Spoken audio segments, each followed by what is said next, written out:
Hello YouTube and welcome back to Psychology Every Day. I don't know which day it is. I think it's 1:49 probably. I should really start checking that before I start the video. But anyway, today's video is another life update, another sort of chilling episode. Did try to trim my beard and mustache, and if you look at it from this angle, it looks sort of okay, but then it's all crooked. Stuff happens, right? So these last 6 months have been absolutely crazy. From New Year's, basically, having my marriage fall apart, and university was I was failing classes. I hadn't been failing any classes before, but I was just so stressed out and occupied by different things. And then, actually getting dumped and then divorced, and sort of just a fog, really, of, January, February, and March. And for some reason, I started this YouTube channel in the middle of it, and it has just gone on and on. And now, basically 5 months later, we're doing really well, getting like 50 subscribers a day. I think we're up to 1,300 or something like that, and I'm so grateful. It has really been so much fun to talk about psychology, life, working out, and documenting this whole process, I guess. And, um, showing and remembering all the things that I have done, renovating, building stuff, getting a motorcycle. I sold off my home gym. I haven't actually posted any of the sort of festivities that I've been to. And I haven't talked so much about faith. There's this sort of weird culture in Sweden where you're not supposed to talk about your faith, really. And I think that's a shame, because while all of this, psychology stuff is super interesting, of course, and super helpful, and working out as well,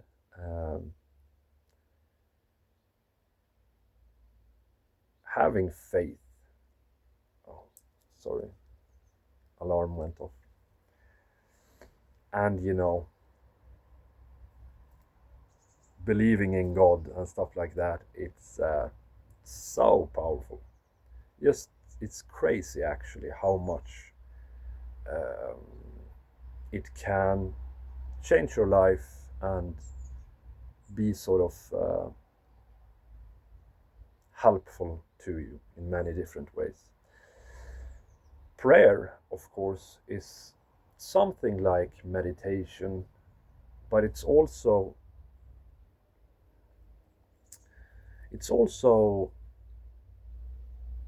setting your sights on what you desire. And this is a very deep cognitive thing. I'm going to talk about it.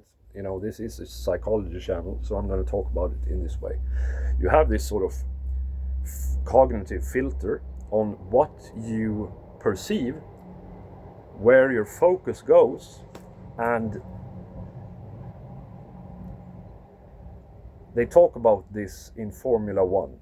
Some guy said that don't ever be looking at the wall, because your car goes where your eyes go. And what you focus on in life, on a day-to-day, second-to-second basis, will guide you in that direction. So if you pay a lot of attention to sort of politics and you get angry about that, you're going to live an angry life. If all you see is beautiful women, then you're going to spend a lot of time perhaps with beautiful women, or at least thinking about it. Prayer, then, what prayers you choose will guide you. And for me, I do believe in God, but even if you don't believe in God, you can still have faith. And faith is basically that the notion that the universe will provide. And we know this is true. It's so obvious. And you don't have to even, like I said, believe in God for that. It's just a law of nature that things sort of work out. This is why life happened instead of life dying. This is why we are a planet of abundance, life, growth, instead of just a rock. It always tilts on the positive side, on the side of working out.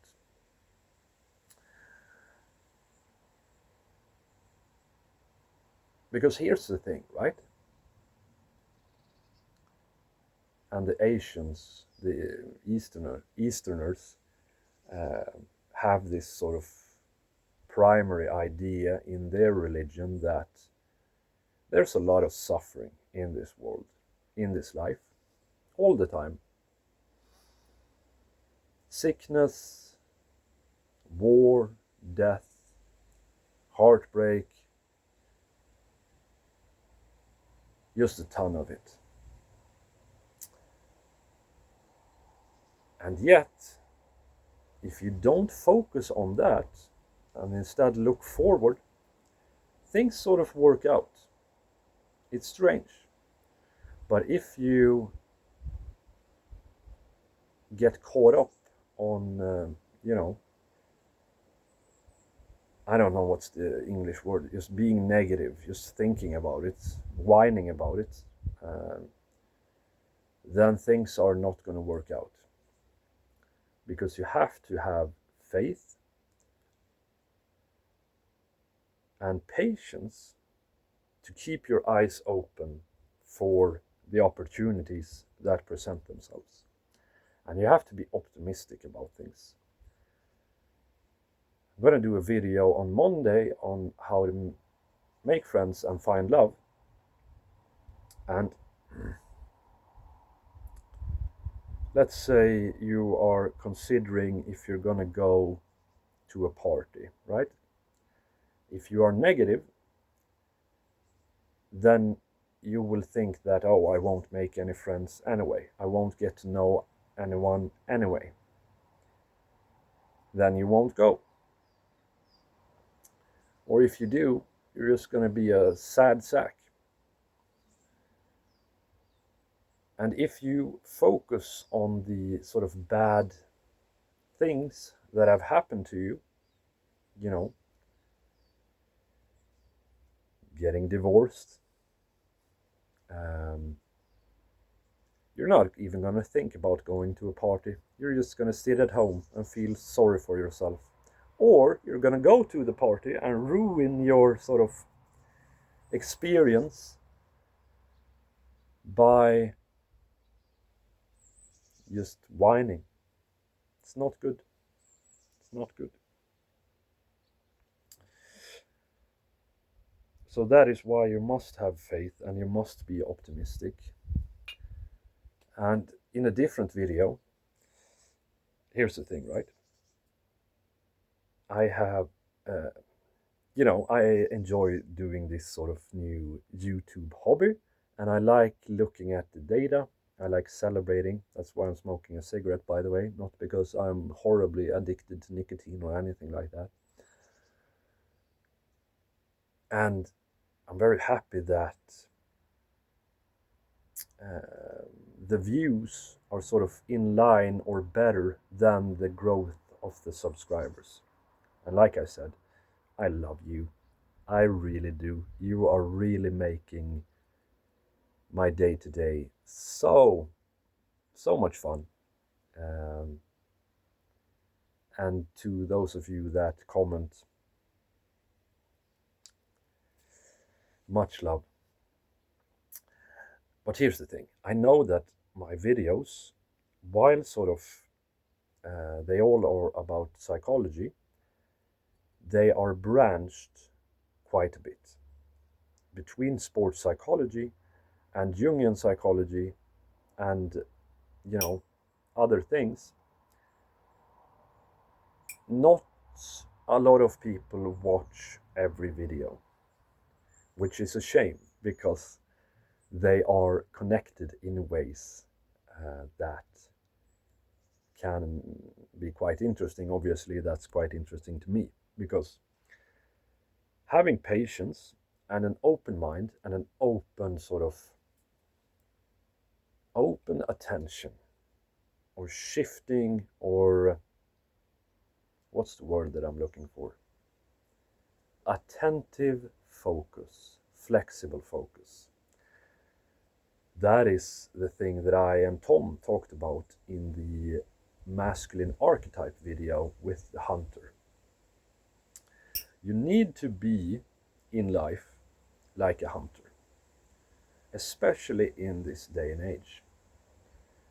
And I find that this idea that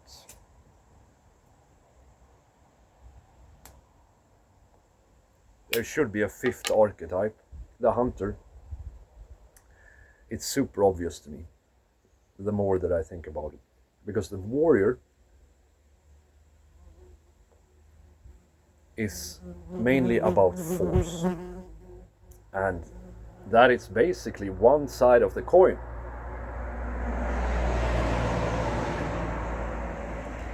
So I think about Alex Hormozy and Andrew Tate, where, you know, just apply extreme amounts of work, pressure, and force to create what you want.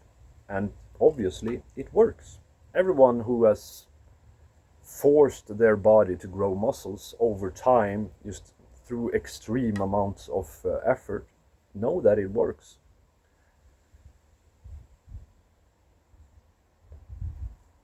And then, of course, you have the magician, which is about learning and passing on knowledge and understanding yourself and the world. And then you have the king, which is, of course, the king, the prom king, the leader, the boss, the happy alpha.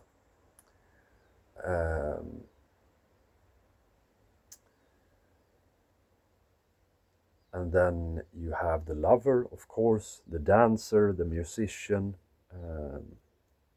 you know, the lover, which is about flow and connectivity and stuff like that. But the hunter is missing. The hunter has to have faith in that if he goes out into the woods instead of staying at home in his bed, he might come across what he's after. So he goes out and has patience. This can be hard. You've sacrificed something, right? You've sacrificed your cozy place in your bed to go out in 4 in the morning and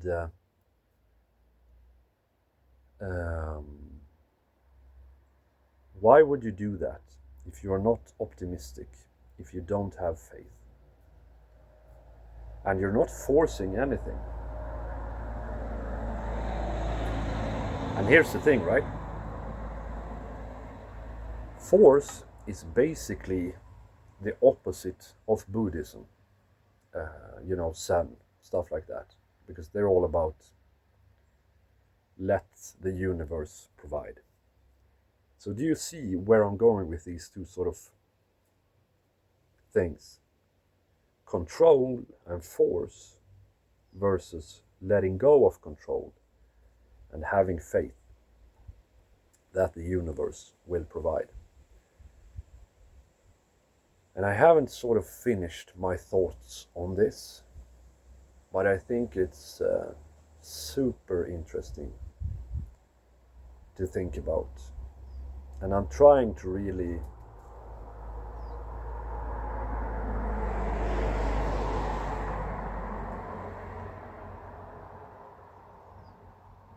embody the hunter and learn more about patience. I've never had patience, not a day in my life.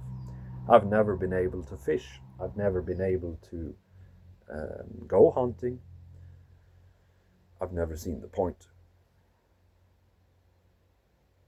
And now I'm starting to see the point.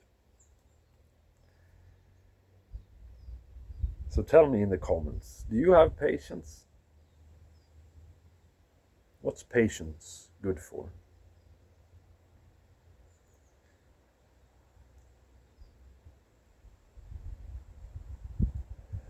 Wanted to show you. Like I said, I've been studying a lot of psychology. I've studied quite a bit of history, quite a bit of political history. I like studying debate, and math. But the thing that stuck with me, of course, the most is psychology. And now, since becoming more and more of a believer for various reasons, I think I talked about this in day 100, when I sort of really became a believer.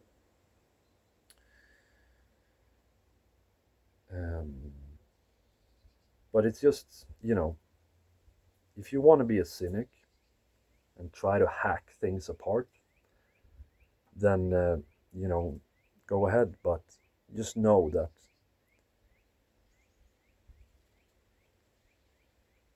I'm an unusually smart guy. And if you listen to me in the sort of chess video, just know that both me and you, the viewer, compared to understanding everything, we are like ants, both of us. So just relax when it comes to, oh, this isn't true, this isn't true. Just relax. If you want to be a cynic, that's fine, but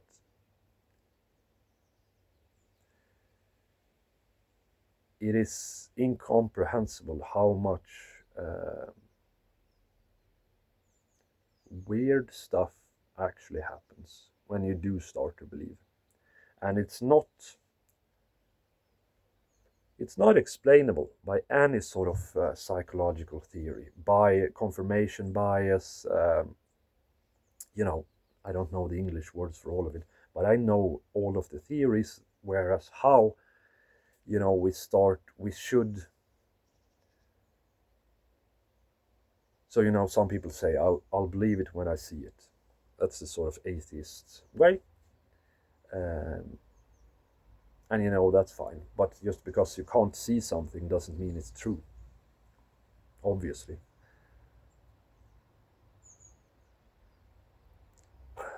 And then you have the other side of the coin, which is believing is seeing. So once you do start to believe in certain things, you will see them much more. And there is sort of a psychotic element to that.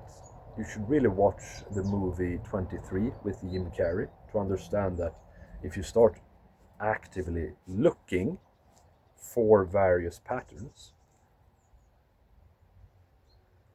then you'll see them everywhere. So in the movie, he sees the number 23 everywhere because he's looking for it. But much like with the hunter, they aren't looking for things. They are simply keeping their eyes open and seeing if something pops up. They're not looking at it like this. Because if you do this, you're gonna miss everything around you. You understand? If you focus and look closely, you only see like 5% of everything. That's not the hunter way. The hunter way is taking a step back, keeping your eyes open. And if you do this,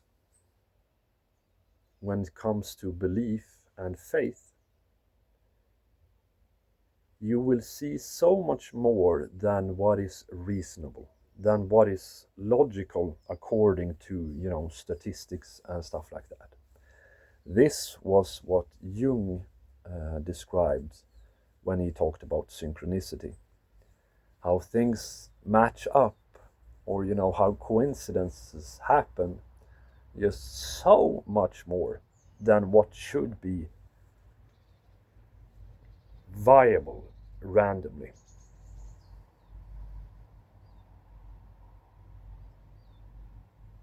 And I highly recommend it. I highly recommend trying, believing. Just actually try it for a while and see what happens. And if you want to do that, I suggest you start with prayer.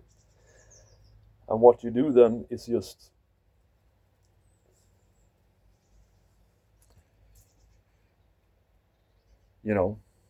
think about what you would like to focus more on, what might fix or improve my life, and then Google or ask ChatGPT what's a good prayer for this, and then you say that prayer and you mean it, and I promise you it's gonna change your life.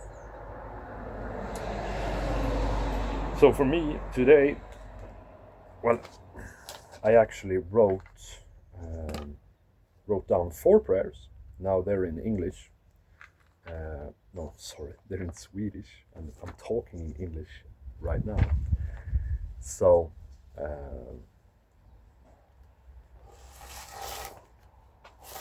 this is a good one.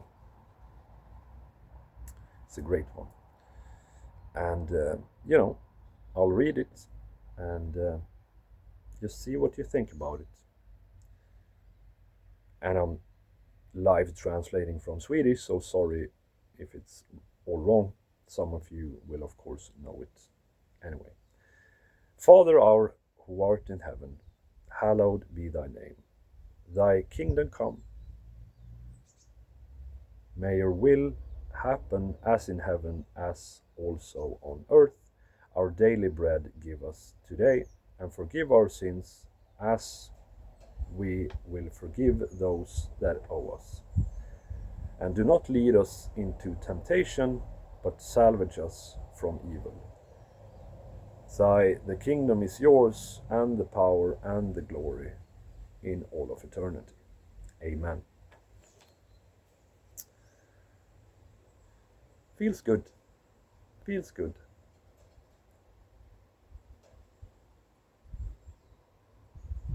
Anyway, I'm going to leave you with that. If you want to communicate with me, I answer all comments, and I love chatting with any viewer about everything. And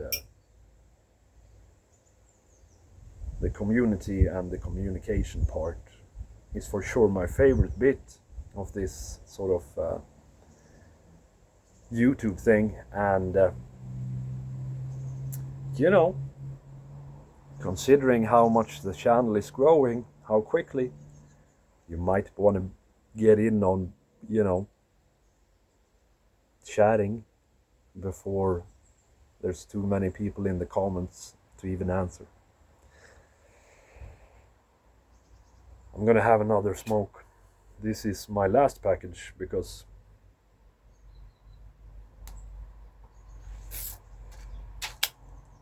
obviously my goal of just smoking 1 cigarette a day has horribly failed. I was actually going to talk about this as well. Sorry. This was this was the thing that I was going to talk about first. Such a rambler.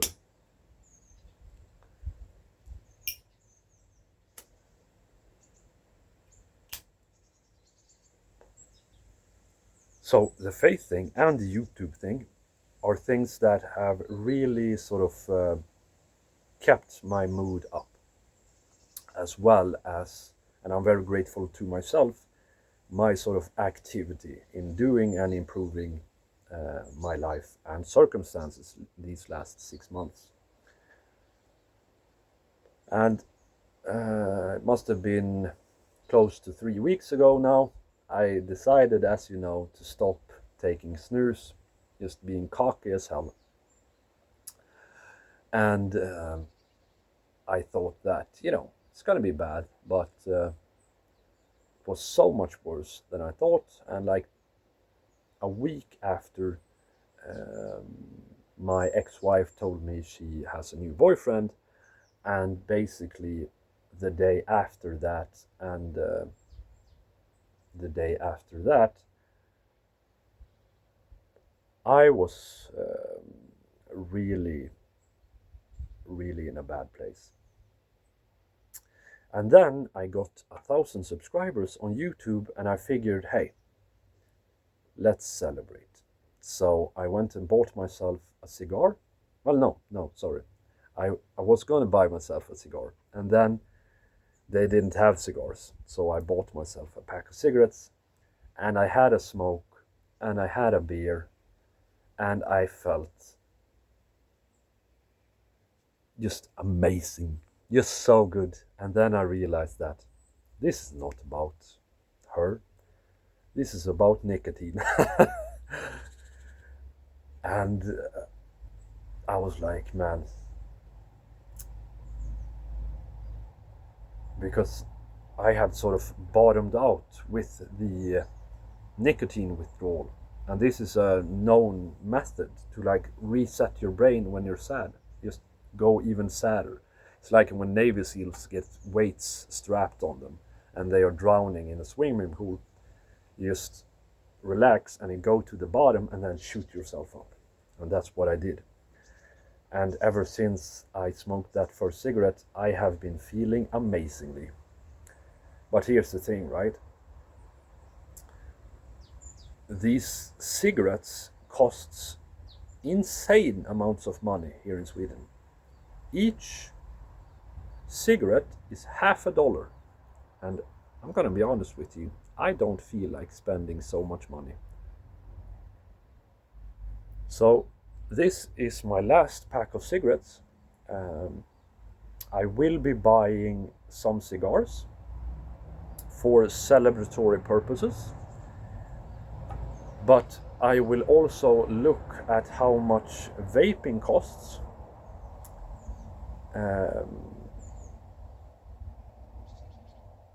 And I might buy a vape instead, because I feel fantastically now, and I'm sort of done feeling like trash from the divorce, and I don't actually want to go through nicotine withdrawal again, because it was horrible.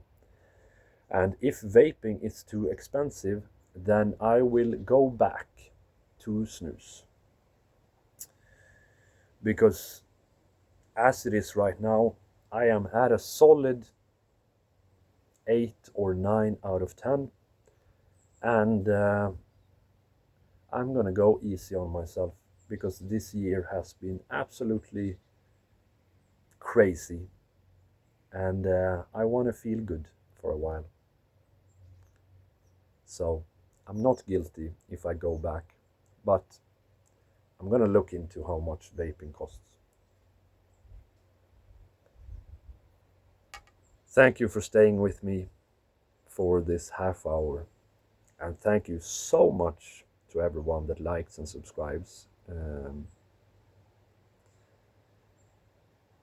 I have some more plans for the channel, perhaps some story time from my work as a firefighter or in the military or stuff like that. But for now, have a fantastic day, everyone, and I will see you tomorrow. Bye.